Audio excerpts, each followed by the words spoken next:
Welcome back to SpadeCardMagic. Today I'm going to show you a really cool, ambitious card routine. So before I begin, don't forget to like, subscribe, and let's get started. Alright, so I've actually done an ambitious card routine in the past. However, this routine is more in-depth and there's more to it. So let's get started.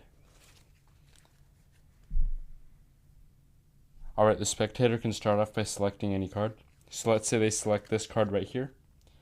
And now I can just show them and put it back inside the deck. So now their card is lost. And now nothing is face up. However, their card jumped to the top. And now I can actually show them that again.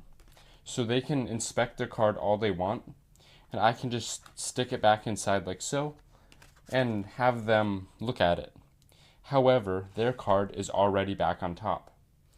And now this time, I can even give them the card and have them stick it in about halfway like that. And I can even have them push it in.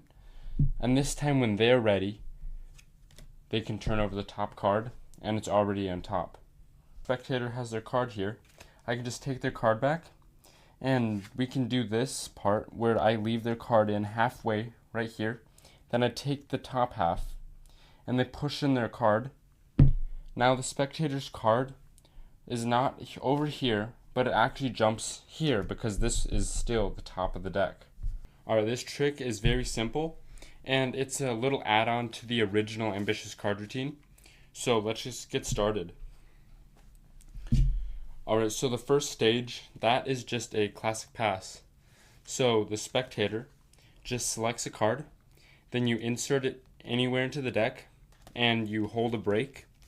And you do the classic pass, and I have a tutorial up there if you need, but I'll go over a brief overview right now. So you want to hold a break like so, grip the bottom half with your index and your thumb, and then you want to pull up the pack with your pinky. You want to grip it with these two fingers and just pull it around. It'll take a lot of practice to get done smoothly, so don't think that you're going to get it really easily. And this cuts the top to the bottom, putting their card to the top.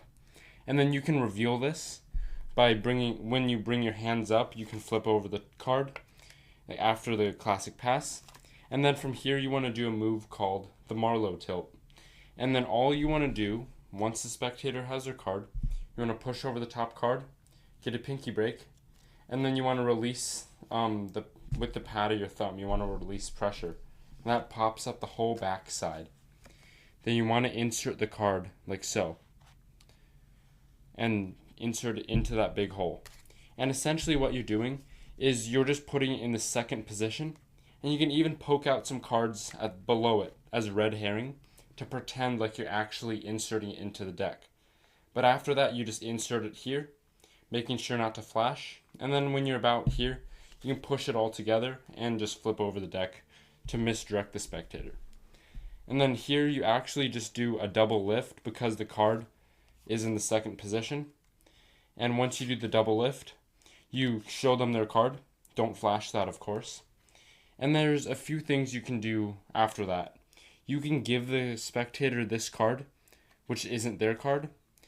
And now if you're scared that they're gonna flip it over, what you can do is you can instead put the card in the deck.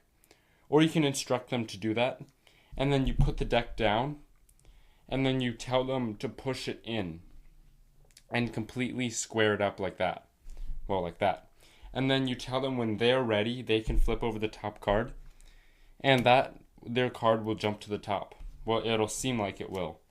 And the spectator will get a pretty good reaction. And now that's not all. There's still one more stage to it. Then here, what you want to do when the spectator is still misdirected by this card, you want to do a card to pants turnover. So on your hip, you want to push over a card and flip over the whole deck around it. So it turns over the top card. Similar to this move, but on your hip. So like this. And now once you turn over the top card like that, you don't want to flash this. You want to keep it in towards yourself. Take the card back like this, square it up so they can't really see that, and then you're all good here. So you just do a double. And now this is very important that you don't flash the double or you don't flash when you turn it over. So after you have those two cards flipped over, what you do is you push this card down really deep, like so. So this is well below half. And then you cut about a little above half out here. And then you have the spectator either hold on to this packet, or you can place it down and have them push it in. And then you tell the spectator the card is going to jump to the top again and indicate that it's going to jump to this pack. But then when you turn over this card, act really confused because the card is never going to be there. In fact, it's going to be right here because this was actually the top half. And the spectator is going to be really confused and amazed at the same time because they're going to think this is actually the top. Alright, I hope you enjoyed. Don't forget to like, subscribe, and I'll see you next time.